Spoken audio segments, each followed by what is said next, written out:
అక్కడ మాకు అన్యాయం ఏం జరగలేదండి. ఈ ప్రోగ్రాం వల్ల మాకు వచ్చింది ఏం లేదు. ఏదంటే వాళ్ళ తొడతొక్కుల్లో వాళ్ళు లోపలికి వచ్చేసారు. అది ఫోటోలు దిగాలన్న ఇదితో వచ్చేసారు.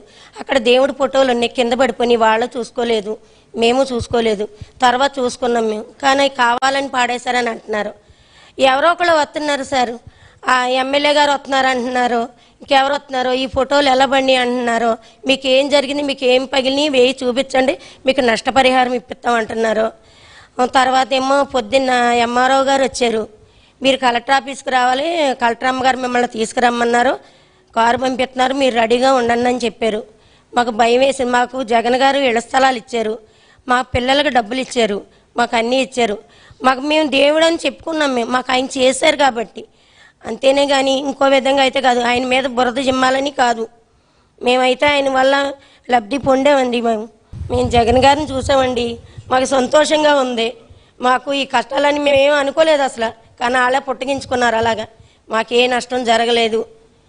మేము జగన్ గారిని చూడలేదని నిన్న బాధపడ్డాం, ఇవాళ చూసామని మా కుటుంబం అంతా మేము ఆనందపడుతున్నాం. మాకు ఏ నష్టం జరగలేదు, మాకు న్యాయమే జరిగింది ఆయన వల్ల. మాకు 2 ఇళ్ల స్థలాలు వచ్చినాయండి, అన్నీ బాగున్నాయి. కానీ ఇప్పుడు మా ఇల్లు తీసేస్తామంటున్నారు. మేమేదో రోడ్డు పక్కన చిన్న ఇల్లు వేసుకుని ఉన్నాం, జగన్ గారు ఇచ్చిన స్థలాల్లో ఇంకా కట్టుకోలేకపోయాం, కట్టుకుంటాం. కానీ ఆ పక్కనున్న ఇల్లు కూడా తీసేస్తామంటున్నారు. నాకు 3 ఆడపిల్లలండి, ఆ పిల్లలతో నేను ఎక్కడికి వెళ్తానండి? చిన్న చిన్న పిల్లలు మాకు. మీరే నన్ను న్యాయం చేయండి అంతే. అక్కడికి వెళ్ళామండి, దుర్గారావు గారు రమ్మన్నారని అక్కడికి వెళ్ళామండి. ఏమ్మ అసలు ఏం జరిగింది అన్నారు. ఇలా పోనీ మరి అమ్మ మీరు ఇక్కడ ఎలా జరిగితే మీరు ఇక్కడ చెప్పుకుందాం, మరి జగన్ గారు దేవుడని అదని ఇదని ఎందుకు అంటున్నారన్న.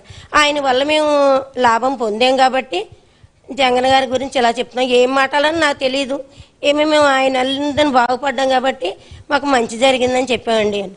మరి ఎమ్మెల్యే గారు వస్తానన్నారు, మీకు అన్ని చూసి ఇస్తానన్నారు కదా అన్నారు. మాకు ఎవరై మాకు వద్దండి, మాకు ఎవరై మాకు అవసరం లేదు, మా ఏం పోలేదని చెప్పానండి. పొద్దున్నే వచ్చి ఎంఆర్ఓ గారు వచ్చారండి, కలెక్టర్ అమ్మగారు తీసుకురమ్మన్నారు మిమ్మల్ని, అక్కడికి రండి, కారు పంపిస్తానన్నారు, 8 రెడీ అయ్యి రండి, మీ ఆయన గారు మీరేనన్నారు. నేనేం మాట్లాడలేదు, దుర్గారావు గారి దగ్గరికి వచ్చి ఇలాగని చెప్పాను.